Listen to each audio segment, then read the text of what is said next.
குடும்பத்தின் வாழ்க்கை வந்து உங்களை நம்பி இருக்குது. அப்ப கட்டிய மனைவியை கொலை செய்யக்கூடிய குழந்தையை பெற்றெடுத்த குழந்தையை கொலை செய்யக்கூடிய அளவுக்கு மனசு போறானா, அப்ப எந்த அளவுக்கு வந்து கடன் தொல்லை அதிகமா இருக்கு யோசிச்சு பாருங்க. அதே போல வந்து பாத்தீங்கன்னா ரெண்டாவது வந்து இந்த கடன் கொடுத்தவங்க இருக்காங்க இல்லையா, அவர்கள் அந்த மக்கள் மீது இரக்கம் காட்டுங்க. நீங்க நெருக்கடி பண்றது, திட்டுறது, வீட்டுக்கு வெளியே போய் அசிங்கமா திட்டுறது, அடுத்த பக்கத்து வீட்டுல உள்ளவனுடைய வீட்டுக்கு கேட்கிற அளவுக்கு திட்டுறது, அடுத்த வீட்டுல கேட்கும் மானம் போயிடும் என்று சொல்லி மானத்தை கருத்துல கொண்டு இது மாதிரி தற்கொலைக்கு தயாராகிறாங்க. அப்ப அவங்களால உழைத்து சம்பாதித்து அடைக்க முடியும் என்று இருந்தால் கூட இந்த கடன் கொடுத்தவங்க குறுக்குடி நெருக்கடி இருக்கா இல்லையா, அவன் கொடுக்கக்கூடிய நெருக்கடியின் மூலமா தான் இந்த தற்கொலை நடப்பதற்கு பாதிக்கு பாதி அதான் காரணமா இருக்கு. எனவே மனிதர்களாகிய நாம பிற மனிதர்கள் மீது இரக்கம் காட்டணும். ரசூலுல்லாஹ் சொல்றாங்க பாருங்க, இறைத்தூதர் ஸல்லல்லாஹு அலைஹி வஸல்லம், யார் வந்து இந்த பூமியில் உள்ள யார் மனிதனுக்கு இரக்கம் காட்டுவானோ அவனுக்கு வானத்தில் உள்ள இறைவன் இரக்கம் காட்டுவான்னு சொல்றாங்க. அப்ப எனவே இரக்கம் காட்டி இருங்க. நீங்க நெருக்கடி கொடுப்பது மூலமா தான் பின்னால உழைத்து தாமதிச்சாலும் கட்டணும் என்று இருக்கக்கூடிய உறுதியாக மனம் கொண்டவர்கள் கூட நீங்க வீட்டுக்கு வெளியே போய் திட்டும் பொழுது மானத்தை வாங்கும் பொழுது அவர்கள் தற்கொலைக்கு தயாராகிறாங்க. எனவே இது மாதிரி கடன் கொடுத்தவங்க என்ன செய்யுங்க, விட்டு கொடுங்க. ரசூலுல்லாஹ் ஸல்லல்லாஹு அலைஹி வஸல்லம் சொல்றாங்க பாருங்க, யார் கடன் கொடுத்தவர் தள்ளுபடி செய்யறாரோ, கடனை யார் தள்ளுபடி செய்யறாரோ அவருக்கு அல்லாஹ் அவருடைய பாவத்தை தள்ளுபடி செய்யறாங்க.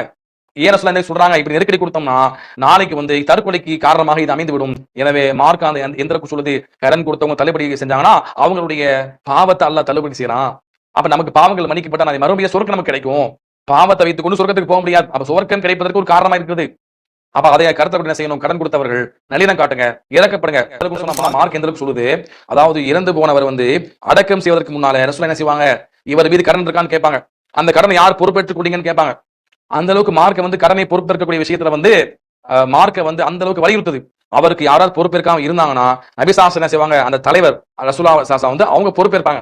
ரசூலுல்லாஹ்வுக்கு பொறுப்பேற்கக்கூடிய அளவுக்கு அந்த நேரத்துல வசதி இல்லைன்னு சொன்னா ரசூலுல்லாஹ் என்ன சொல்லுவாங்க, யாராவது பொறுப்பேற்க முடியுமான்னு கேட்பாங்க.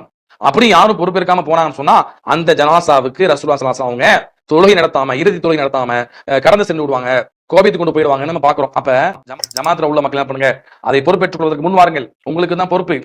அப்ப என்ன செய்யணும், ஜகாத் பணத்தை முறையாக வாங்கி அதை முறையாக வந்து விநியோகம் செய்யுங்க. யார் இப்ப நெருக்கடியில் இருக்கிறாங்க, யார் கடன் சுமை அதிகமா இருக்குது அவங்களை தீர விசாரித்து ஜகாத் பணத்தை கூறுபடாம அப்படியே கொண்டு போய் என்ன செய்யுங்க, 2 பேருக்கு 3 பேருக்கு கொடுங்க. 50 பேருக்கு 100 பேருக்கு பிரிச்சு கொடுத்தா அது மாச செலவு கூட போதாது. அப்ப அதையெல்லாம் ஒண்ணு சேர்த்து என்ன பண்ணுங்க, வருஷம் 2 பேர் 3 பேராக மொத்தமா சேர்த்து மொத்தமா கொடுங்க.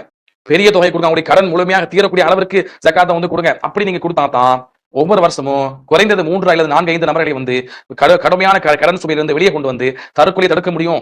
அதை கருத்துல வைங்க. அப்ப ஜகாத்தை முறையாக பங்கு வைத்து முறையாக கொடுங்க.